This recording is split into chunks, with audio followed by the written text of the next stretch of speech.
Jadi gini Bu, kebaikan yang kita lakukan di waktu sehat akan tetap dicatat pahalanya di kala kita sakit. Contoh, ibu biasanya sholat sunnah rawatib, qobliyah, ba'diyah. Ustazah, saya demi Allah deh, kalau saya nggak sakit pinggang saya, kata ibu-ibu, kalau saya nggak asam urat, nggak kambuh nih penyakit saya nggak pernah ketinggalan sholat ba'diyah, qobliyah. Baik itu subuh, zuhur, asar, maghrib sampai isya 5 waktu nggak ketinggalan.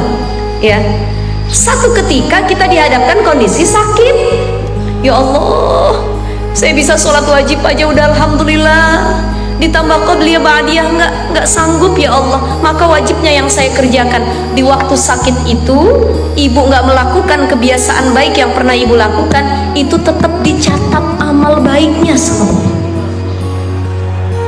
Ya Allah, ibu masih sehat, ahli sedekah, rajin ngasih sama orang.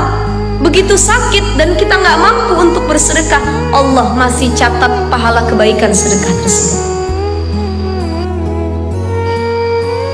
Saya kemarin baca salah satu Bu Nyai di Jawa Tengah ya, pondok pesantren Lasem, yang baru meninggal, Allah yarham.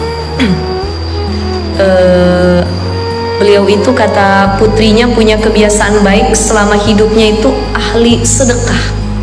Jadi orang-orang sekitar itu udah kenyang sama sedekah beliau.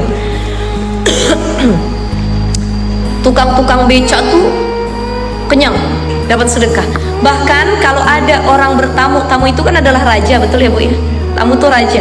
Kadang yang nggak ada diada-adain. Bahkan ada orang bertamu ke rumah kita, pulangnya pasti dapat oleh-oleh. Itu luar biasa tuh tuan rumahnya tuh, ya. Beliau ini kalau datang orang bertamu, nggak pernah orang itu pulang dengan tangan kosong. Makanya beliau di rumahnya punya satu lemari besar yang semua isinya barang-barang makanan oleh-oleh yang itu bakal dikasih ke orang yang datang bertamu ke rumahnya. Ibu datang ke rumah saya hari ini, saya balikin jilbab, ibu jilbab. Besok kan ada yang datang lagi, saya kasih sejadah. Besok kan saya kasih kue, saya kasih baju. Udah ditata, udah disimpan, dipersiapkan buat orang-orang yang datang bertamu. Itu sedekahnya beliau. Beliau bilang, inilah cara sedekah saya. Sampai qadarullah, satu ketika Bu Nyai itu sakit, masuk RSPAD Gatot Subroto. Kan biaya di sana lumayan mahal ya, apalagi harus tindakan-tindakan operasi ICU dan lain sebagainya. Nah, keluarganya itu ternyata total biaya rumah sakitnya 400 juta. Ya enggak, itu umum ya, umum. Jadi keluarganya pengen nge-DP-in dulu katanya 150 juta. Baru nanti pelunasan 400 di akhir ya, kalau sudah perawatan dan lain sebagainya. Di awal mau melunasin 150 juta. Kata kasirnya, ibu nggak usah. Kenapa? Nggak usah Bu, nggak usah. Loh kenapa? Kata keluarganya yang mau melunasin.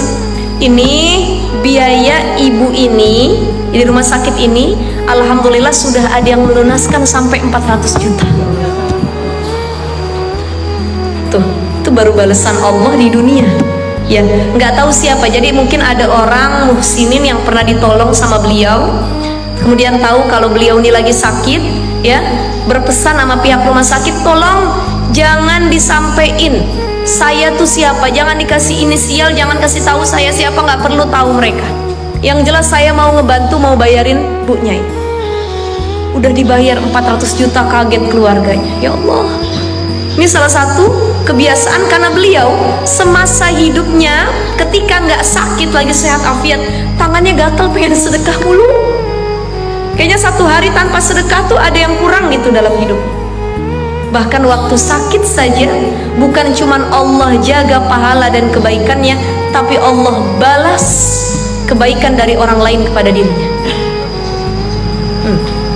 Ini yang kata Nabi SAW, kutiba lahu mislu ma kana ya'malu muqiman sahihan. Dia mukim, ibu tinggal di rumah sini, Cinere. Di sini kan Cinere, tinggal di rumah sendiri. Ketika ibu di rumah sendiri, doyan nolongin orang, senang bantu orang, senang ibadah.